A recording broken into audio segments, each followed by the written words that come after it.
Hey, as county clerk, I hereby call this June 15th meeting of the Ethics Committee to order at 5:02 PM. We'll start with roll call.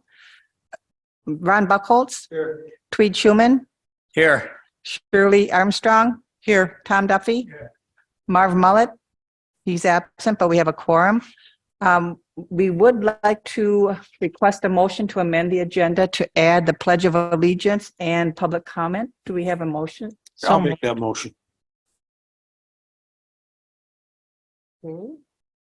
And then we will stand for the Pledge of Allegiance. Yep.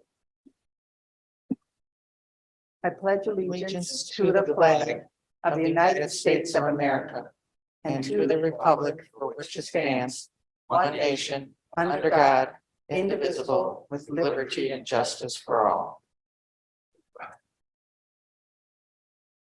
And now, since this is the first meeting of the newly elected board for the Ethics Committee, since our last public election, we will have an election for chair and vice chair. Madam Clerk. Go ahead.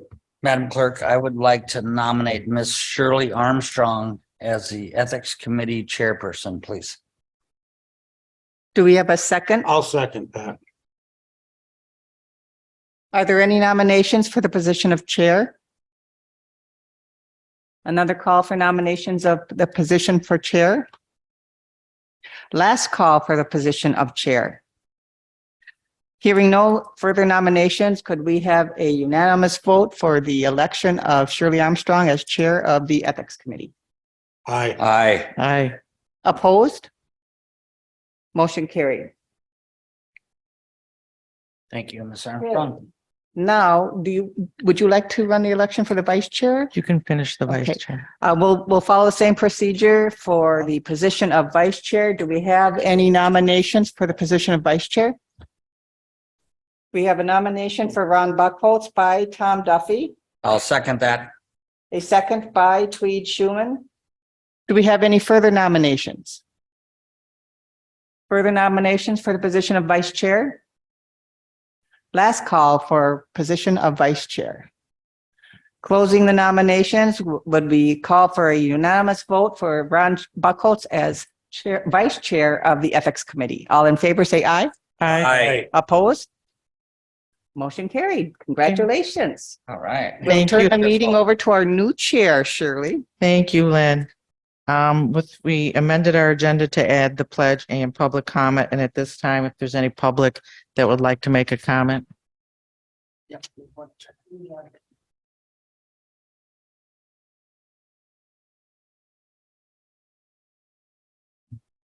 Linda, would you like to speak? Thank you. My name is Linda Zilmer. I am 2 Hollywood Lane, Birchwood, Edgewater property owner. And I want to thank you for this meeting and then the way it's laid out, bring you one through the policy, the complaint form. Just want to make a comment that in this week's Sawyer County Record, there is a brief article about a situation with the Madison School District where a complaint was made against the head of communications, and it was court's ruled that it that matter of public should be used for public record. So what you have listed as a closed session, I would like to ask the committee that if it's not a personnel matter that could jeopardize an employee's job, if this is an ethics complaint, especially that filed against an elected or appointed official, that the complaint be part of open session, as well as how the county is going to move forward, if it needs to rectify it, or if the complaints were deemed not a matter to be followed up with. Thank you. Okay, thank you, Linda.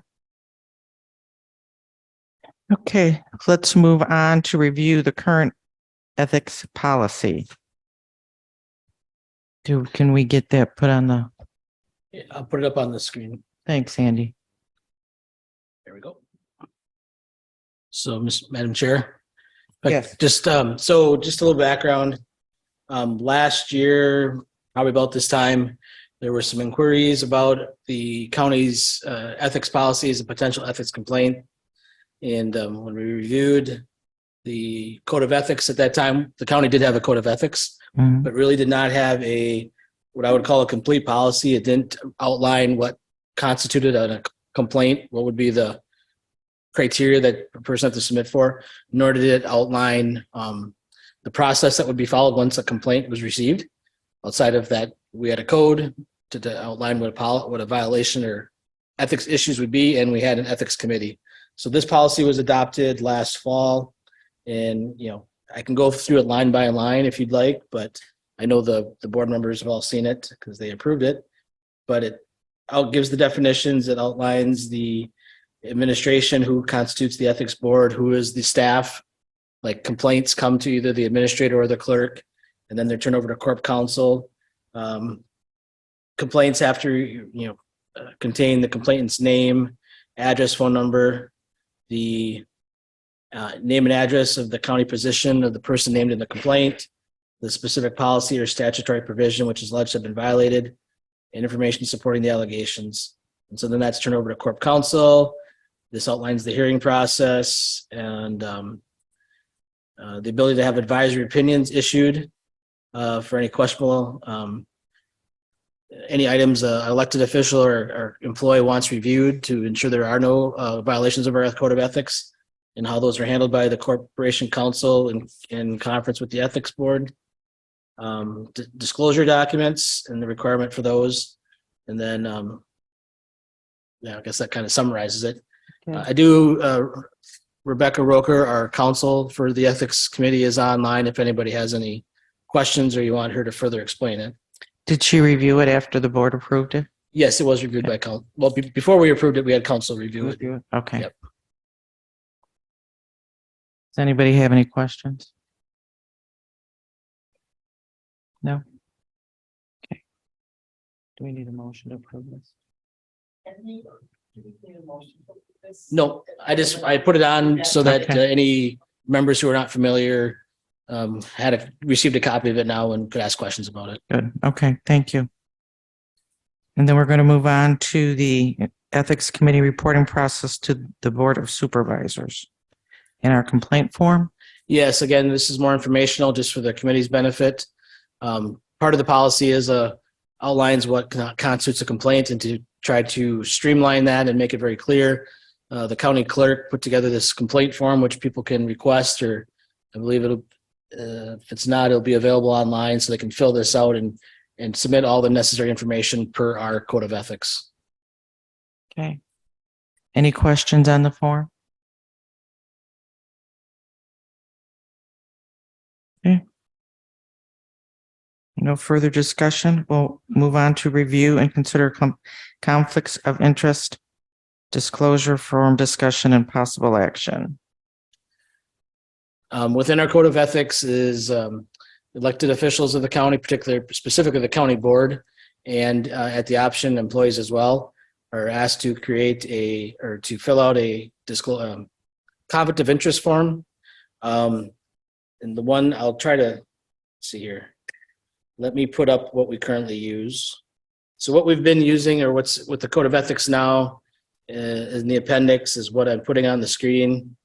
This is Appendix B of the code, and it's a very, these are my words, generic statement that the board members have been completing, which basically says I do not have any actual or won't be perceived as a conflict of interest, or I have the following potential actual or perceived conflict of interest where there's the potential for items coming before the board for a vote. Based on the discussion of ethics complaints and the receipt of them, one of the things we've noted is that perhaps a better disclosure form, which would help those who have to fill it out, make sure they disclose the necessary information, would be helpful. And so what's in your packet is an example of one that the clerk has pulled together. And then, there are some recommendations as well from our corporation counsel after she reviewed the one we currently use. As far as who fills it out, who's required to, and the information that should be disclosed. And if I could, I'd just like to turn it over to her to explain a little bit more. Rebecca, you want to go through this? Sure. So what you have in front of you, obviously, Appendix B, We took a look at this to try to address some of the concerns that had been voiced from folks at the county. And so the revisions that you see in front of you, as Andy mentioned, are really intended to be holistic from the standpoint that they are consistent with statutory requirements and statutory obligations, but then they are also consistent with the particularized concerns that have arisen in Sawyer County. So those 2 points essentially are the basis for the revisions in a nutshell. In terms of why this is needed, again, it's just to ensure that all supervisors are complying with 19.59 of the Wisconsin statutes. And the county's obviously made the determination that this ethics or that this component also apply to all employees too. So I just wanted to point that out as well. Okay. Anything else we need to look at, Andy? Can I ask a question? Andy, is this a new form that Rebecca has now edited? It doesn't appear to be the same one I sent you. Nope, the one you sent is in the board packet. Mhm. This is the one that Rebecca made comments on. These are her comments that I got up on the screen now. So yeah, I guess for the committee to consider, if you want to do this tonight, there's an example of one in your In the packet county board packets. or in the ethics, no, in your ethics agenda. Okay. Okay. We put that back up on the screen.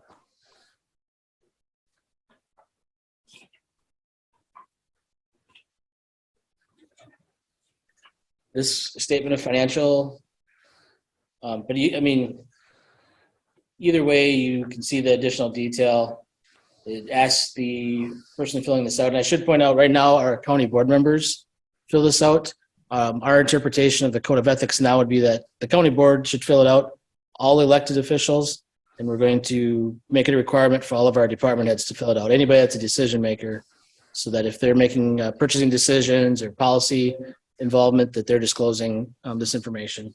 Okay. So we're expanding the use of it, but what it would do would be to ask them to disclose any relationships with Sawyer County, or are they or their spouse related to an employee? Does anybody, do you or your family essentially do business with Sawyer County? Let's see.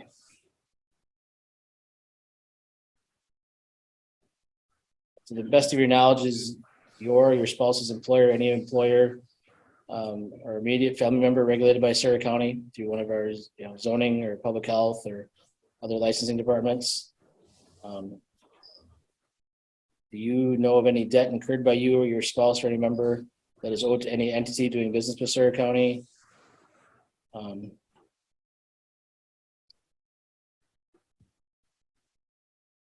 Are you a member or your family, are you or your spouse or family member on the board of directors of any entity, a nonprofit or for-profit that does business with the county? To the best of your knowledge, does your spouse or any member of your immediate family own stock or have any equity in any local business doing business with Sawyer County? Do you, your spouse, or your family receive anything of value as defined by the code from any party doing business with Sawyer County? This would be more for the elected officials. To the best of your knowledge, have you reported all campaign contributions as required by federal and state law? To the best of your knowledge, do you or your spouse, member of your immediate family, business associates, own any real property that is regulated by Sawyer County land use, health, or other cabaret regulations? Have you or your spouse been compensated for advocating on behalf of anyone, including clients, for the purposes of obtaining a permit? And then explain, if yes, to the best of your knowledge, do you or your spouse or any member of your immediate family have any claims against Sawyer County, or any delinquent taxes owed by you or a spouse or immediate family member? To the best of your knowledge, do you have any unpaid judgments? So just say that's, I believe that was from somewhere else. Came from another county. Yep, that's an example of one. Obviously, it doesn't need to be exactly like that, but I think the intent is to encourage us to go have a disclosure form that provides more detail to it than what we've had in the past. And I just make a kind of a comment on that. I think in small communities where everybody feels like they know everybody, like we know Mr. Duffy is an attorney at law. We know that, but we should have him disclose that to us. Or Mr. Buckholz is town chairman of Weegort. Like we know that because this is the circle we live in, but he should put that in writing and disclose that to the board or anybody else that'd be interested in that. Okay. And I guess I'll ask corporate counsel maybe to explain any recommendations you would have in this area. Yeah, I was just flipping through the agenda for this evening. I see this version of the statement of economic interest. I hadn't seen this before, but it looks, it hits on the points that we had discussed previously, and you summarized it that all of these questions, while detailed, are intended to get at the heart of either things that are required either in the statutes of the administrative code to be required in other contexts of civil service for elected officials or appointed officials, and points that have arisen in light of specific situations within Sawyer County. So there's nothing in this that strikes me as that's out of the ordinary. There are some counties that have even more detailed disclosures than this. Certainly there are some counties that have less. So it's really a policy decision for this committee and then ultimately the board as to how much depth you want to go to in having this form. But I do think it's a good idea. Number one, it sets expectations very clearly to elected officials and others that are required to sign this, that conflicts of interest it's always an important ongoing issue, and it really, this form allows you to hone in on some of the particular components of that conflict of interest analysis. And then it also provides, as Andy said, a statement to the public and the constituents and anyone else who may have an interest of those interests, who may have an interest in an elected official's interest or how their involvement outside of serving as a Sawyer County official may impact their actions as a Sawyer County official. Obviously, there's lots of layers to that analysis, and we do have Chapter 19 to guide us of the statutes. But I think, this form, again, to summarize, there's nothing in here that strikes me as out of the ordinary. There's some that are more complex, there's some that are less complex, and it really is a policy decision for this committee and then the board as to how much detail you want to go in. And yeah, just from a procedural standpoint, this committee wouldn't approve or adopt it, but if you have discussion or comments you want to make on the disclosure document, the disclosure document is part of the Code of Ethics policy, so it'd have to go back to the board to be approved like the Code of Ethics was. So is this the one you're going to use? It could be, or it could be something different. Is this the one that we want to adopt and recommend to the county board to use? Well, I mean, yeah, it could be, but this would be bring it for discussion or. I just by looking at this and reading it, I read it quite a few times and I don't like it. That's just me. I think they're asking for too much, way too much info here. And I understand why that is, but I think it could be downsized a little bit.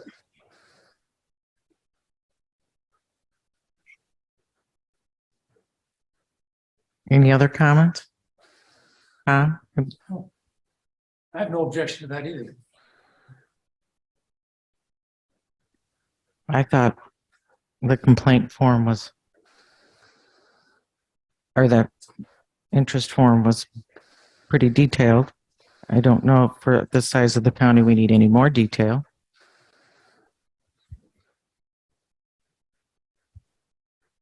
Hey, Mark. Reed, what's your thought? Madam Chair, so we're discussing then not the ethics complaint form, This is, but the economic, or the next one on it, right? Yeah, the conflict of interest, economic disclosure. Oh, gotcha. Okay. And I think, go ahead, Rebecca. Andy, that would be, so Appendix B would be the conflict of interest form that you had pulled up before. Yep. And then that would flow into what appears, I believe, on page 11 of your agenda packet. Is that right? So those two would go together?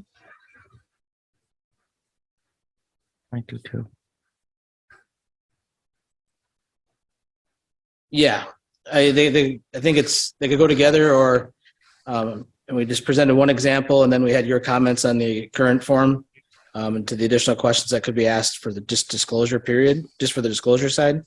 But both can be amended to pull back on the disclosure, the financial disclosure and economic interest form, like has been commented on.